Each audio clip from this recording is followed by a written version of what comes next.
Next bow is the tartan. Tartan is always big every year.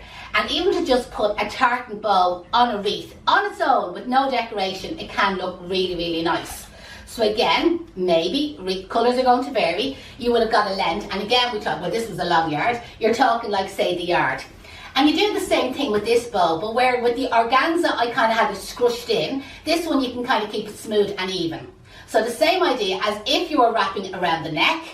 And again, I'll show you against the plain background now in a second, because it's a wider ribbon, so it's just a little bit more fidgety, okay? So wrap it around the neck, and I'm crossing it under the chin. So there's our effect, okay? And again, you can make that a little bit smaller. This one is quite big, you know what I mean? Or you can make it larger if you want. So again, bring the back of the bow into the front. And it looks at this stage like it's all over the place, and you'd love to start fixing it.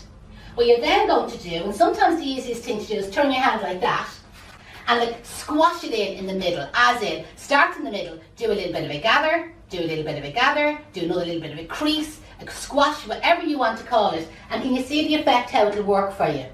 Then you're going to use one of them narrow pieces of florist ribbon, and you're going to catch it around the centre as well. You're going to pull it real tight at the back, you're going to tie a single knot first, pull the hell out of that single knot, pull it as tight as you can, tie a double knot, and then you're going to go back. Now, this ribbon has a little bit of a wire edge on it, so you're able to put your hand inside it, and you see the way you can fluff it up, and the same on that side, put your hand inside it to fluff it up, and then you can pull the two tails downwards. Now, what I like with these tails is to do like a fancy V on them. So how I do this is I fold the ribbon over in half, okay? And then what I'm going to do is, if I put the folded side on the same size I had the scissors, and then just cut like a triangle line right down to the two corners. Can you see that effect there? And when you open it out, do you see the way you get that V shape at the bottom? Just it looks nicer. Where the organza it was easier to just cut straight across. So the same idea, get your ribbon and fold it over in half. Have the folded side, so that's the folded side, have it on the same side that you have your scissors, so whether you're right-handed or left-handed. Start back about an inch or so and cut on a triangle slant all the way over to the corner. And then when you open it out, that's how you get that V. And that just fancies off the end of your bow, just makes it look that little bit nicer, you know, than just being cut straight across. And again, because there's a wire inside it, I'll show you another little trick. If you get your fingers and you go along the tail, and what I'm doing is I'm making like little pleats. I'll show you now what I mean.